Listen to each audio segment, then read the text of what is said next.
So now let's revisit the previous videos of Asif sir. So I was going to one video. It was most probably episode 11, I guess. Let me just cross check. Episode 11 because मैंने screenshots लिया ना कल रात में बैठ के उनके, तो मुझे ऐसा लगा कि episode 11 ही है वो, तो मुझे पूरा yes, it is episode 11. I'm absolutely right. Sir और वो डिजाइन पैटर्न्स का वो भी लेंगे, पहले तो ये तो समझ.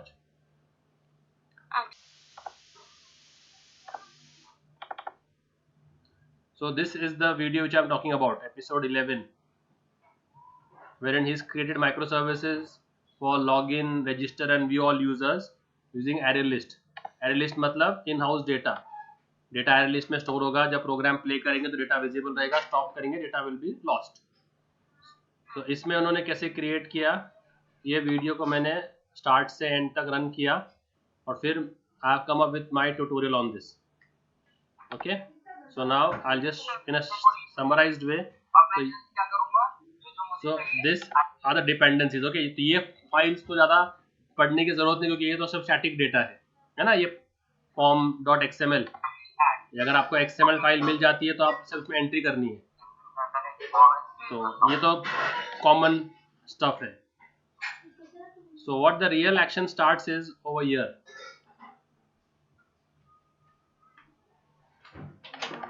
Okay, and let me show you a. Okay, ये मैंने यस सर. तो यहाँ से वो कहानी शुरू होंगी. तो ये मैंने एक बनाया है पेंट. तो डेटाबेस टेबल है अपनी फर्स्ट स्टेप पे. डेटाबेस टेबल के अंदर कितने कॉलम्स है? 2. User ID password, right. अब वो डेटाबेस टेबल से लो या कलेक्शन से लो, वो ज़्यादा मैटर नहीं करता. वो ज़्यादा ऐसा कुछ टेक्निकली डिफरेंस नहीं आता उसमें, थोड़ा सा माइन्यूट चेंजेस करने पड़ते हैं, पर वो समझ जाते हैं अपन. अभी अपना मेन खेल अपना ये है, डिफिकल्टी ये कि कहानी शुरू कहाँ से हो रही, खत्म कहाँ हो रही है ना, कि मैं कौन सी फाइल पहले बनाऊं, कौन सी फाइल को किससे लिंक करूं. This is where I am struggling, we are struggling, we all are struggling in this case, right. Yes. So let's take with the example of the database. तो डेटाबेस में table का नाम login है. क्या है? Login. तो login table में कितने कॉलम होंगे generally? 2. User ID password. User ID का डेटा टाइप क्या होगा? स्ट्रिंग. और पासवर्ड का क्या होगा? स्ट्रिंग. तो हर डेटाबेस टेबल की एक मॉडल क्लास बनती है. क्या बनती है? मॉडल क्लास, जिनको एंटिटी बोलते हैं सर. तो अब ये क्लास कौन सी बन गई? टेबल का नाम क्या है? लॉगिन. तो क्लास का नाम क्या बन गया? लॉगिन. टेबल के कॉलम्स क्या है? User ID password. तो उस टेबल के डेटा मेंबर्स क्या बन गए? User ID password. और उसके गेटर सेटर होंगे. समझ में आया? यस. तो अगर आपके पास स्टूडेंट टेबल है, टीचर टेबल है, प्रिंसिपल टेबल है, तो कितने बनेंगे मॉडल क्लास? 3. और हर वो कॉलम का एक आप बना सकती है. तो आप बना, दिस इज तो बेबी क्या बोलते हैं, बेबी सिटिंग जॉब. तो इजीली आप बना सकते हैं. इसके लिए सर आप गौर करते होंगे, सर बार बार डेटाबेस टेबल पे फ्लिप करने के, फिर प्रोग्राम में आने के, है ना, बार बार माई एसक्यूएल पे जाने के, फिर प्रोग्राम में आने के, और कॉलम के नाम पढ़ते रहने की, कॉलम का नाम क्या है ना. ये समझ में आ गया? स्टेप 1 समझ में आ गया? यस. स्टेप 2 समझ में आ गया? यस. ओके. अब स्टेप 3 पे आते हैं. स्टेप 3 एक रिस्पॉन्स क्लास बनानी पड़ती. क्या बनानी पड़ती? Response class. हम जो फ्रंट एंड को डेटा भेजेंगे, तो एपीआई रन हो गया. जैसे फॉर एग्जांपल अपन कर रहे हैं आर्मस्ट्रॉन्ग नंबर का प्रोग्राम. क्या कर रहे हैं? आर्मस्ट्रॉन्ग. तो अपना एपीआई क्या कर रहा है, अपना माइक्रो सर्विस क्या कर रहा है, यूजर से एक नंबर ले रहा है, चेक कर रहा है कि वो आर्मस्ट्रॉन्ग है क्या नहीं. तो eventually what will he return? अगर नंबर है तो इट विल रिटर्न ट्रू. और मैसेज क्या करेगा? Number is Armstrong. यस. और अगर नहीं है तो it will return false, number is. अब इस नॉट को अपन फ्रंट एंड में रिसीव करके उसको अपन हेडिंग टैब में दिखाए, या उसको अपन मार्की करे, या इसको कॉम्बो बॉक्स में डाले, वो अपना लुकआउट है फ्रंट एंड वाले का, है ना. हाँ राइट। माइक्रो सर्विस ने तो डेटा अपने को दे दिया, अब डेटा मिलने के बाद में अपन प्रोसेस करेंगे, है ना। तो once you withdraw the money from the ATM job is done, right. It has given you the money in the currency. अब उस करेंसी का आप क्या कर रहे हैं, आप उसका वॉलेट खरीद रहे हैं, उसका आप बर्गर खरीद रहे, उसका पिज्जा खरीद रहे, उसका मोबाइल खरीद रहे, दैट इज योर लुकआउट। तो हम अपना माइक्रो सर्विसेज आउटपुट क्या देगा, जिसने उसको इन्वोक किया है, तो वो रिस्पॉन्स ऑब्जेक्ट देगा। क्या देगा? रिस्पॉन्स। अब रिस्पॉन्स ऑब्जेक्ट में जितना चाहो उतना मटेरियल भर लो, तो अपन ने सिर्फ दो भरा है, एक तो स्टेटस और एक मैसेज, है ना। आप उसमें, तो इसमें आप जितने फील्ड ऐड करेंगे X Y Z L M N, वो उतने सब रिस्पॉन्स में जाएंगे। तो सर ने सिंप्लिसिटी के लिए दो फील्ड ले लिए, समझा। तो वो अपना रिस्पॉन्स, तो ये जेसन ऑब्जेक्ट है, तो ये जो जाता है ना डेटा, ये जेसन ऑब्जेक्ट बोलते हैं उसको। Okay, getting the point. एक मिनट, उसके भी सेटर एंड गेटर मेथड्स है। Yes yes yes yes, hello, okay, yes Rahul, मैं सेशन में, I'll call you back। तो उसके भी सेटर गेटर होते हैं, क्योंकि अपन ये स्टेटस को सेट भी करेंगे और गेट भी करेंगे ना। अगर वो जो सम है, अगर आपका sum is the same as the N, what is Armstrong individual digits के क्यूब का सम, है ना, वही नंबर है, तो हम क्या बोलेंगे, स्टेटस ट्रू मैसेज ये। एल्स क्या करेंगे हम, तो सेट करेंगे ना, set status, setter getter use करेंगे ना, सेट मैसेज।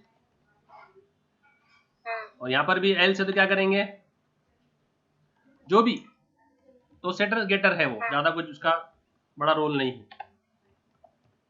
समझ में आया? देखो ये क्या है, ये दो समझ में क्या आया? यस।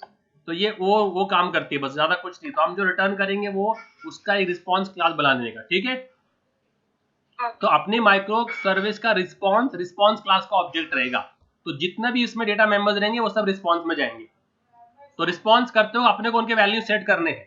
तो अगर अभी हमने सिर्फ दो किया है, मैसेज और स्टेटस, तो अपने लिए आसान है कि message is true, status is successful, है ना।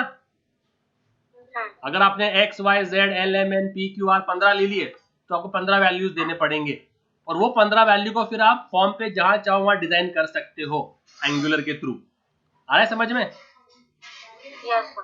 तो स्टेप 3 समझ में आ गया? जी सर। ओके, अब आ जाओ तुम्हारे मेन कंट्रोलर पे। तो ये अपना मेन जो है ना माइक्रो सर्विस, ये दिख रहा है, रेस्ट कंट्रोलर। हाँ। तो ये भी एक क्लास है, तो ये भी एक क्लास है, ये भी एक, सब क्लासेस है ना पूरे।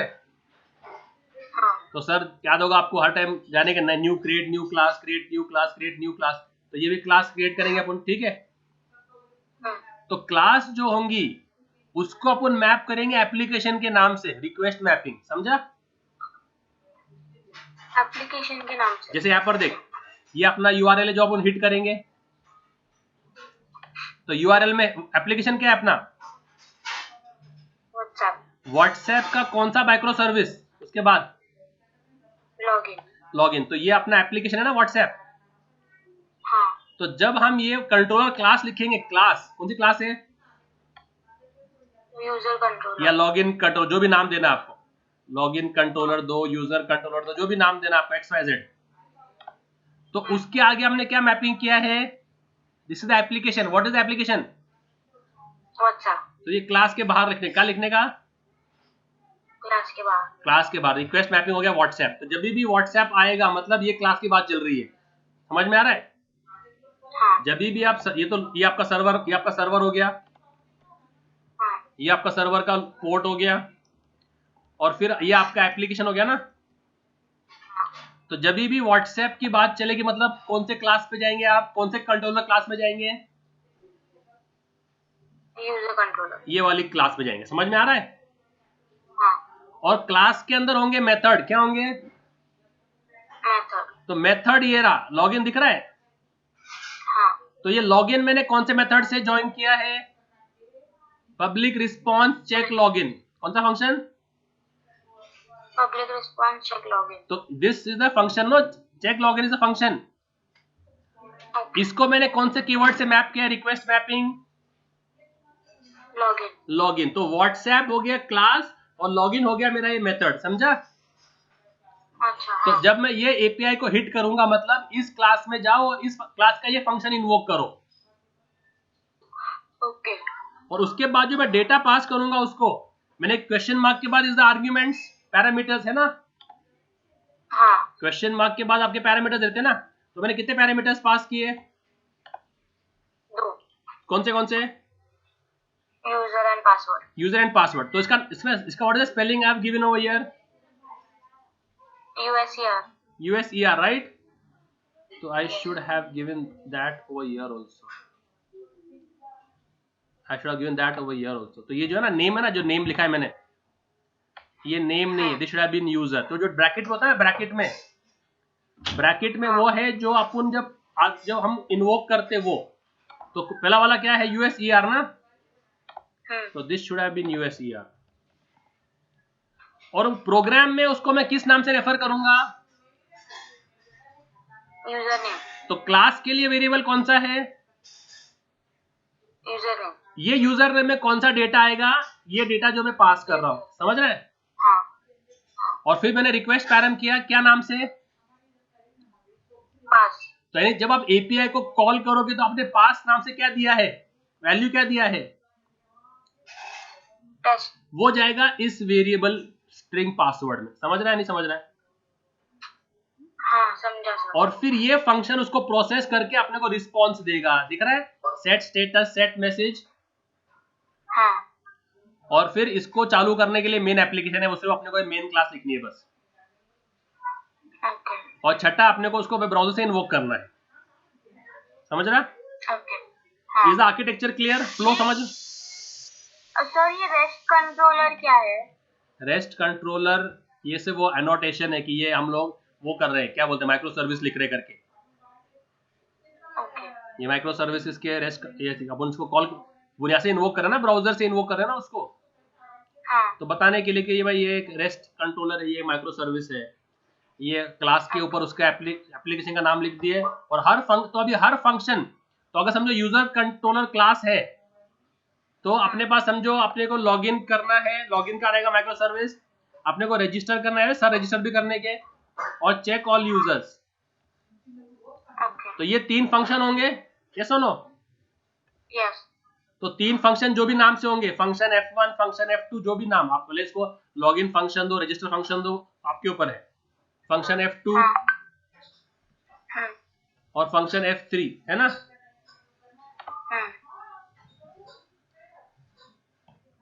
अब इसको अपन क्या करेंगे? रिक्वेस्ट मैपिंग होगा ना? यस एग्जैक्टली, सबके ऊपर एक रिक्वेस्ट मैपिंग होगा @request। और इसको आप कौन से URL में क्या नाम से बुलाओगे? तो ये रिक्वेस्ट, मेरे पास जगह नहीं है तो मैं छोटे से लिख रहा हूँ, तो इसको अपन किस नाम से बुलाएंगे? इसका देखो स्लैश है, इसके आगे स्लैश दिख रहा है, स्लैश, वो स्लैश ये है, व्हाट्सएप और लॉगिन के बीच में जो स्लैश है ना, ताकि आपका URL कंटिन्यूस लगे, इट इज कॉन्कैटिनेटिंग। तो इसको मैंने क्या नाम दिया? और फिर इसके जो भी रिक्वेस्ट पैरामीटर्स रहेंगे वो आप डालेंगे, वो आपका समझ में आ रहा है? जो भी इसके रिक्वेस्ट पैरामीटर्स रहेंगे, ओके, यहाँ पर नहीं देंगे वो, तो अपन रिक्वेस्ट पैरामीटर्स फंक्शन के नाम में आएंगे इधर, ये जितने भी है ना रिक्वेस्ट पैरामीटर्स दिख रहा है ये, वो यहाँ पर आएंगे। ओके, अब मैंने दूसरा बनाया रजिस्टर, तो मैं क्या करूंगा? ऐड रिक्वेस्ट मैपिंग, क्या नाम से? रजिस्टर नाम से। तो इसको मैं कैसे इन्वोक करूंगा? WhatsApp /register. तो जब रजिस्टर को इन्वोक करूंगा और उसके अंदर जो भी मैं पास करूंगा आर्ग्यूमेंट्स, वो आर्ग्यूमेंट 1 हो, 2 हो, 3 हो, 4 हो, जो भी हो, वो मैं फिर में ले लूंगा रिक्वेस्ट पैरम में, समझ में आ रहा है? और तीसरा जो चेक ऑल यूजर्स है, तो जब इसको कॉल करूंगा तो क्या दूंगा? Request mapping check all users. और फिर क्वेश्चन मार्क के बाद उसके जो भी आर्ग्यूमेंट्स रहेंगे, 1 रहेंगे, 2 रहेंगे, 3। ओके, इसमें तो आर्ग्यूमेंट पास नहीं करेंगे क्योंकि ये सिर्फ this will return the number of users, this will return list of users ना। Yes, it will check and return, या इट विल जस्ट रिटर्न कि यूजर्स के लिस्ट क्या क्या है। और फिर जब उस फंक्शन में जाएंगे तो उसका फिर लॉजिक अपना नॉर्मल जावा का लॉजिक है, तो रिटर्न क्या करें हम लोग? फिर हम लोग क्या करेंगे? जब we know we have to return a response, right? Because हमने जब ये एपीआई को इन्वोक किया है, जब हमने गो बटन पे क्लिक किया, जब हमने गो बटन पे ये एंटर करने के बाद में जब हमने गो बटन पे क्लिक किया तो कुछ ना कुछ तो रिस्पॉन्स देगा ना वो। इसके लिए हम लोग पहले फुर्सत में आके क्या बना लेते हैं, हर उसमें रिस्पॉन्स का ऑब्जेक्ट। तो वो यहां भी बनेगा रिस्पॉन्स का ऑब्जेक्ट। तो अगर आप तीन लिख रहे हो ना, तो तीनों के अंदर क्या बनेगा, रिस्पॉन्स का ऑब्जेक्ट तीनों में बनेगा, क्योंकि तीनों एपीआई विल रिस्पॉन्स। और वो ऑब्जेक्ट इसी क्लास का है जो अपन ने बनाया ना, रिस्पॉन्स क्लास। तो यहाँ पर भी रिस्पॉन्स का ऑब्जेक्ट लगेगा, यहाँ पर भी लगेगा, यहाँ पर भी लगेगा। ओके, समझ रहा है? हाँ सर। तो और कभी कभी क्या होता है, अपने को लिस्ट ऑफ, अगर समझो लिस्ट ऑफ यूजर्स रिटर्न करना है, क्या रिटर्न करना है, लिस्ट ऑफ यूजर्स। तो अपन फिर क्या करेंगे, ये मॉडल क्लास का एक बना लेंगे एरे लिस्ट और वो पास कर देंगे रिटर्न करने। वो तो that I will show you. But is the architecture clear now? Yes sir. And ये फिर मेन एप्लीकेशन में जाके उसको सिर्फ स्टार्ट करना है, तो उधर लिखना है @spring boot application void main, और उसमें जाके मेन मेथड लिखना है और इस क्लास का नाम देके बस इतना ही करना है, इसमें ज्यादा कुछ नहीं करना है। और छठा स्टेप क्या है, ब्राउजर से जाके मेथड्स को इन्वोक करना है। समझ में आया? तो अभी ये था ओवरव्यू। अभी मैं जाता हूँ तुझे कोड पे लेके जाता हूँ, ठीक है? तो ये देख, तो ये पहला क्या हो गया, मॉडल का वो क्या बोला है मैंने, इसके अंदर डेटा नाम, कॉलम्स और डेटा मेंबर्स। हाँ, तो क्या लिखा हुआ है, number of data members is equal to number of columns of table. तो अपने टेबल यूजर में कितने थे, यूजर नेम और पासवर्ड था, ठीक है? तो string user name, string password, ये उसका डिफॉल्ट, ये उसका पैरामीटराइज कंस्ट्रक्टर है ना। तो जब भी अपन यूजर क्लास का ऑब्जेक्ट बनाएंगे तो दो चीजें पास करेंगे, तो ये उसका पैरामीटराइज कंस्ट्रक्टर और ये गेटर सेटर, ठीक है? ओके, ये हो गया first thing. Second thing, response बनाओ। रिस्पॉन्स क्लास क्या बोलता है, response object is return to front end response known as JSON. तो response object known as JSON इधर आएगा, is return to front end. It may have any number of fields which needs to be displayed on front end to the client। अब वो use करने का अपन क्या use करेंगे, अपन वो डिस्प्ले के लिए क्या यूज करेंगे, एंगुलर और जावास्क्रिप्ट, है ना? जावास्क्रिप्ट एंगुलर अपन यूज करेंगे वो करने के लिए, ठीक है? वो बाद में आएगा। तो उसके लिए अपन ने बना दिए कि मेरे रिस्पॉन्स क्लास है, उसके अंदर दो है, बूलियन स्टेटस है और मैसेज है, ठीक है? तो ये भी ये सेटर गेटर है, ओके? ये हो गया, सेकंड हो गया। थर्ड क्या है, controller class. Controller class. Main application name is map before the class name, ठीक है? /WhatsApp अंदर आ गए। यहाँ पर अपने को एरे, क्योंकि अपन डेटाबेस से चेक नहीं कर रहे, उसके लिए अपन यहाँ सारे सब डेटा एरे लिस्ट में ले रहे। और micro service name is map before the method name.